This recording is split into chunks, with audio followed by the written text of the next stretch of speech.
ध्यान से सुनिएगा। राहुल गांधी जी विशुद्ध रूप से व्यापारी हो चुके हैं, व्यावसायिक रिश्ते ही बनाना चाहते हैं, इसीलिए उनकी भाषा भी व्यावसायिक हो गई है।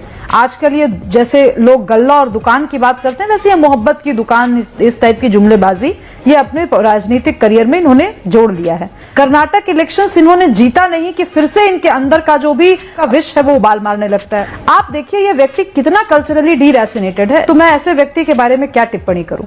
ऐसा मत करो मेरी जान। जहां तक हमारे प्रधानमंत्री नरेंद्र मोदी जी की बात है, तो नरेंद्र मोदी जी के नेतृत्व का लोहा तो आज देश और दुनिया सब मान रही है, और उसका यही प्रतिफल है कि शायद राहुल गांधी जी इतना, हमारे यहाँ पंजाबी में एक शब्द है, रीस में रहते हैं, इतना ज्यादा उनके अंदर जलन की भावना है। पूरा मूड खराब कर दिया, ये बड़। चलो भाई देखो अब मैं क्या करता हूँ। आपने गलत तरीके से मूल्यांकन किया। राहुल गांधी जी ने तो प्रधानमंत्री जी का महिमा मंडन ही का किया है। उन्होंने कहा कि वो तो भगवान तक को ज्ञान दे सकते हैं, वो इतिहास बदल सकते हैं, वो भूगोल बदल सकते हैं, वो विज्ञान बदल सकते हैं, वो समाजशास्त्र बदल सकते हैं, वो अर्थशास्त्र बदल सकते हैं। वो कैसे? आइए आपको बताता हूं। उन्होंने बिहार की रैली में कहा था कि सिकंदर जो है वो बिहारियों से हाकर हार गया। उन्होंने भूगोल बदल दिया, क्योंकि सिकंदर कभी गंगा के पार आया ही नहीं था। उन्होंने चंद्रगुप्त को गुप्त शासक बता दिया, गुप्त वंश का। इतिहास बदल दिया प्रधानमंत्री जी ने, क्योंकि वो तो मौर्य वंश का राजा था। प्रधानमंत्री जी ने बड़े बड़े वैज्ञानिकों को पछाड़ दिया, एडिसन को पछाड़ दिया, आइंस्टाइन को पछाड़ दिया, थॉमसन को पछाड़ दिया। अरे गटर में ऐसा ढक्कन लगाकर गैस से उन्होंने चाय बनवा दी।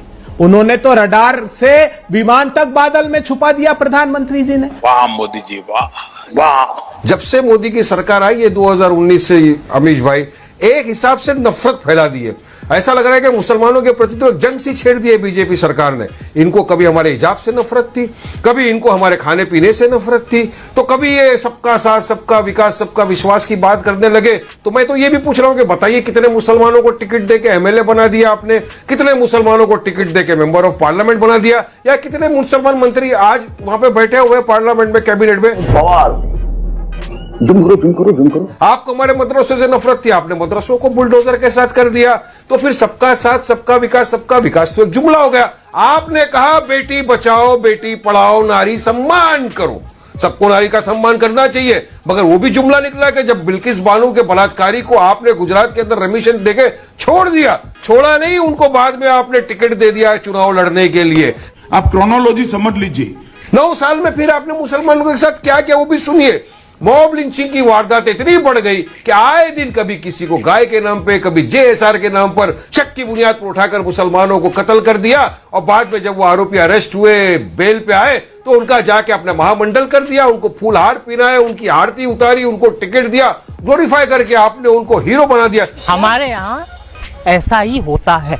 बड़ा सवाल है, स्मृति ईरानी ने ट्वीट किया है, कांग्रेस ने ट्वीट किया था कि गुमशुदा है स्मृति ईरानी। उन्होंने बोला मैं तो अमेठी में हूं, फलाने फलाने गांव में हूं। अगर आप एक पूर्व सांसद की तलाश कर रहे हैं तो वो अमेरिका में अवेलेबल है। ये ट्वीट इसलिए किया गया है कि बर्बरता, निर्ममता पूर्वक देश की वो बेटियां जो देश का गौरव है, जो मेडल लेकर आई है, पहलवान बेटियां, उनके साथ अन्याय किया जा रहा है इस सरकार के द्वारा, और वो एक शब्द बोलने को तैयार नहीं है।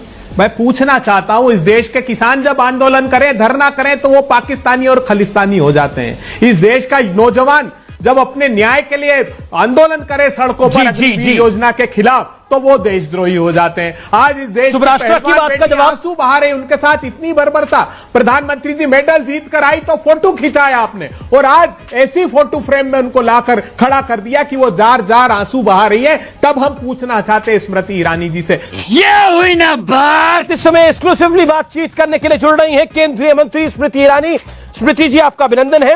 ये जिंदा है, इसी का देखो, ये जिंदा है। एक ऐसा काम जो आपको लगता है कि इस सरकार ने जो करा है और वो गेम चेंजर है, आपकी राय में? गेम चेंजर ये रहा कि आपने 11 करोड़ परिवारों में